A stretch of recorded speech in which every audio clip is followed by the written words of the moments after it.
mo yon? Pinaglaban ko ang relasyon natin. Iniwan ko ang pag-aaral ko at pamilya ko. Sumugal ako dahil mahal na mahal kita! Yan, good morning! Good morning, party people! Damayan natin si Angel at si Reuben. Ako si Angel, taga dito sa Tandang Sora, Quezon City. 19 years old pa lang ako, mga kibibo. Na in love ako sa may sabit na. Agoy. Siya si Julius. Nagkakilala kami sa social media ni Julius at ilang araw din kaming magka-chat hanggang sa nagkita kami. Mga kibibo, malayo ang agwat ng edad namin ni Julius. 19 pa lang ako at siya naman ay 45 na. Wala. Wala naman sa akin ang edad. Tanggap ko si Julius, kaya nasundan pa ang pagkikita namin hanggang sa nagkainlavan kami. Tinago ko ito sa mga magulang ko, mare at pare. Si Julius ang unang lalaking pinagkatiwalaan ko ng aking pagkababae at katawan. Nagbunga nga ang pagmamahala namin. Ha? Najontis ako. Bakla ka. At doon pinagtapat sa akin ni Julius, mga kibibo, na hindi kami pwedeng magsama dahil may sabit siya. Pero sumugal ako, mga kibibo. Iniwan ko ang pag-aaral ko sa college at lumayas din ako sa amin dahil sinunod ko ang puso ko.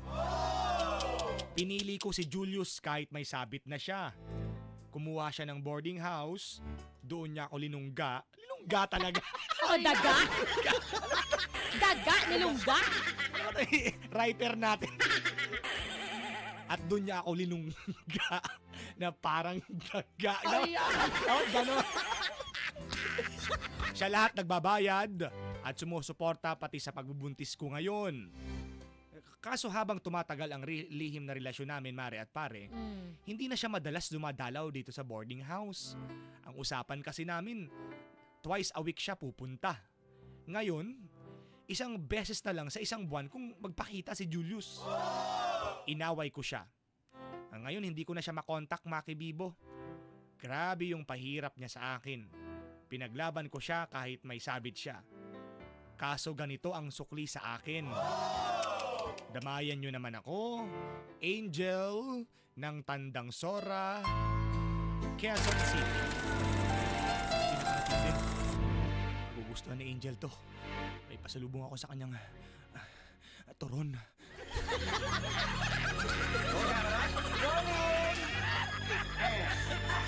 Angel? Angel, babe, andito na ako. Ha? Hayop ka! Nagpakita ka pa! Ha? Oh, teka lang. Bad trip ka, bakit? Tinatanong mo pa kung bakit bad trip ako? Sino ba naman ang hindi mababad trip sa dusang ginagawa mo sa akin, Julius? Nagbago ka na! Isang buwan ang lilipas bago ka dadalaw dito. Hindi ganyan ang usapan natin! Isa busy ako sa trabaho. Hindi ako makatsyempo. Lalo pa nagdududa sa mga galaw ko ngayon yung asawa ko. Sana maunawaan mo naman ako, Angel. Ako! Ha? Hindi mo unawain, Julius? Yung lagay ko! Mag-isa lang ako dito sa boarding house. Buntis pa ako. Hinahanap-hanap kita lagi. Hinihintay ko yung pagdating mo. Araw-araw naluloka ako. Kakaisip kung nasan ka. Pag sinachat kita, lagi kang may dahilan. Pwede ba? Pinuntahan na nga kita dito. Gaganyan-ganyan ka pa. 19 pa lang ako, Julius. Sana naisip mo yon. Pinaglaban ko ang relasyon natin. Iniwan ko ang pag-aaral ko at pamilya ko.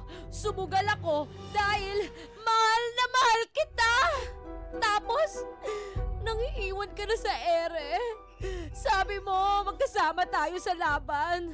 Bakit parang ako na lang hinahayaan mo magdusa at magsakripisyo, ha? Huwag ka naman magsalita ng ganyan, Angel. Lagi kang may reklamo. Ini-stress mo yung sarili mo. Alam mo namang buntis ka ngayon. Ewan ko sa'yo! Mahal na mahal kita, Julius. Sa murang edad kong ito, kahit nakakaya, tinanggap kong maging babae mo. Dahil mahal kita. Ang gusto ko lang, pangatawanan mo ang mga pinlano mo sa ating dalawa. Hindi yung ganito. Kung kailan mo gusto magpakita, doon mo lang ako pupuntahan. Ay nako, saan na nga tayo mag-usap? Na mabadtrip na din ako sa'yo, Angel. Ay, naku, makaalis na nga. Ay! Diyan ka na. Sayang na yung pagbisita ko dito sa'yo. Diyan ka na. Julius! Oy, saan ka pupunta? Sinungaling! Napaka-sinungaling mo, tagang hayop ka! At hindi na ibigay yung trophy dito kay Macarena. Bakit? Batang-bata nga yung boses ko, yung 19. Ito yung panyo. Magpunas ka muna ng dalag-dala kamari. Bakit? Siyempre naman. Talagang, Sino ba ano, naman ang hindi iiyak ang beauty mo na 19 ka pa lang? Binumbum ka na. Binuntis. Binumbum. Agoy, ayan. Binumbumpaw ka na agad. Ayan diba? ang masalimuot na pinagdadaanan ngayon ng ating kapitbahay na si Angel. Ganda pa naman ang pangalan niya, Angel, Angel. 19 pa lang. Ay na-inlove kay Satanas. Ano ba? Etching bagaching. Inferno ang dala. Impyerno ang dala. Angel na na-inlove sa Diablo. Julius, nako, I remember so many people. Julius. Ay, nako talaga naman, oo. So, hindi na tumutupad sa usapan. Yang Tinatago ka lang dyan sa lungga. love of your life. Kasi sumugal daw. Iniwan mo yung pag-aaral mo. Lumayas ka sa inyo. Sumama ka sa kanya. Oo. Tapos ang mangyayari, kukulong ka lang dyan sa boarding house. Oo, mag-isa ka lang buntis. Bubulokin ka lang dyan. Kumare. Hindi ko bet. Grabe naman Paano yan. pag manganganak ka na? Oo nga. Maghihintay ka sa wala? So, nagkaroon kayo ng matinding pag-aaway niyang boylet mo na yan. Anong boylet?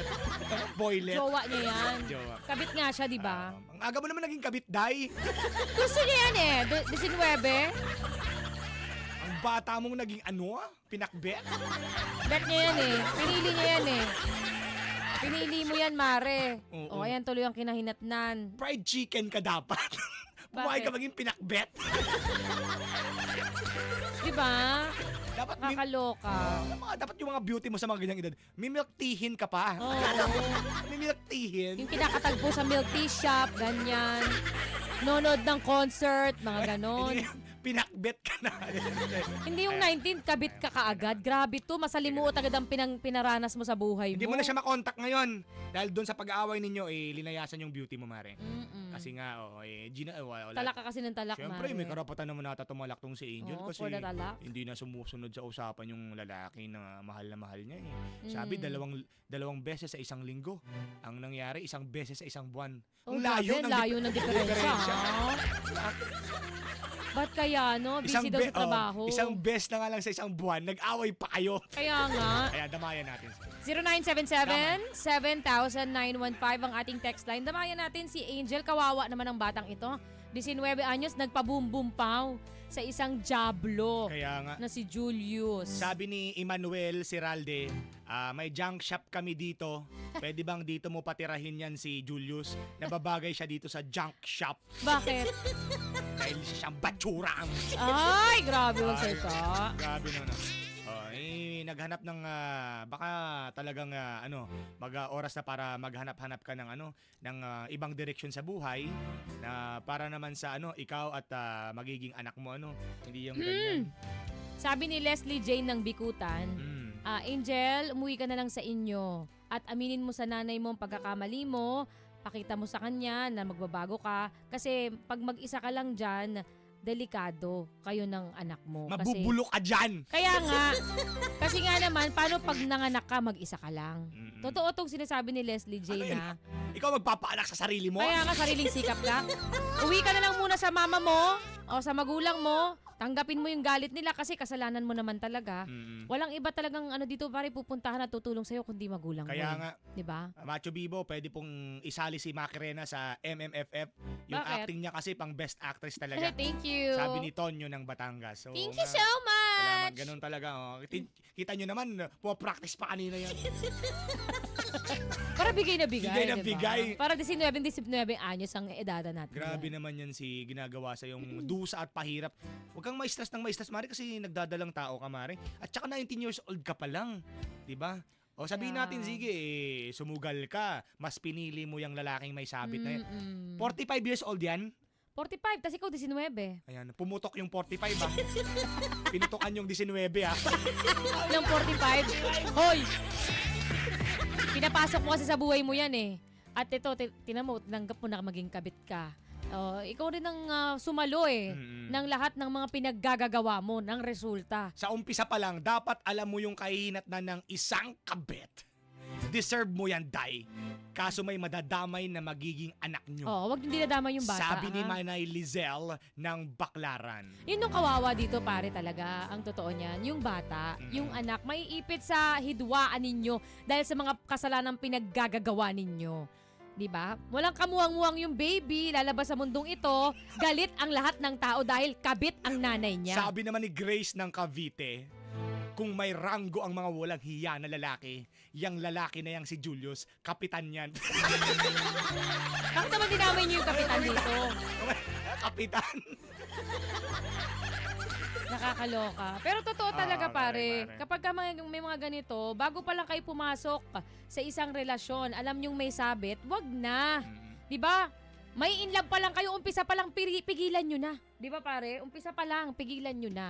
Wag niyo na kayong pumasok dyan. Kahit na mahal nyo na yung isang tao, wag na, pigilan nyo. Kesa naman magkagulo-gulo bandang huli. Hindi ba? Kaya nga. Mainam na, prevention is better than cure, kumbaga. Nako, Diba? gigil tuloy si nanay na nagwawalis ngayon kasi sa murang edad mo ang aga mong pumasok sa ganyang Pero pakikipagrelasyon. nandyan na nga. 19 ka pa lang, Day. Oo, mare. Pero nandyan na nga. Nandyan na, Ayan, may sabi anak. nga baguhin mo na ang direksyon ng buhay mo.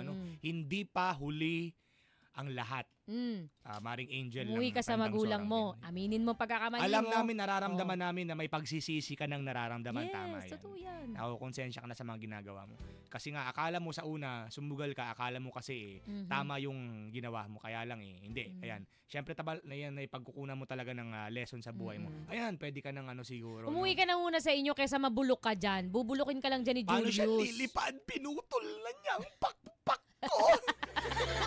Dahil mahal ko siya. Minsan talaga yung pagmamahal hindi nakakatulong. Lalo na kung yung pagmamahal na yan na inaakala mong pagmamahal talaga, katangahan pala. 'Di ba? Masyado ka siguro nagpadala nung una pa lang na mula sa social media, sa pag-chat-chat yung dalawa, mare. Ganun talaga Oo, Nakakabulag talaga minsan ng pag-ibig. Sobrang na-excite ang beauty ng lola mo. Kaya hindi mo na binigyan ng time yung sarili mo para mas lalo pang alamin ang buong pagkatao niya. Ngayon, pahalagahan mo ang sarili mo, lalo na ang magiging anak mo. Umuwi ka na sa inyo. Halika na, umuwi ka na. Ikaw ang nanay. Ako pala yung nanay. Umuwi ka na, sabi. Anak mo to! Ito na yung anak mo! Reklamador! Umuwi ka na. Charot! Umuwi ka na. Tanggapin mo galit ng magulang mo. Humingi ka ng tawad.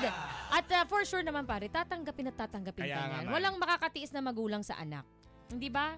At magbago ka na. Oo nga naman. Hanggang kailan ka magtitiis sa ganyan? Huwag ka na magtiis dahil hindi mo talaga deserve na masadlak sa ganyan Hindi mo deserve mabulok, mare. correct. Dapat freshness ka palagi. 19 ka pa lang, Dapat sa'yo bigyan mo may pag-asa pang bigyan ng value ang sarili mo. Hot mama ka dyan, mare. Bigyan mo ng value ang sarili mo! Kaya gagalit. Dapat ka gaya. Pilit ang ulo,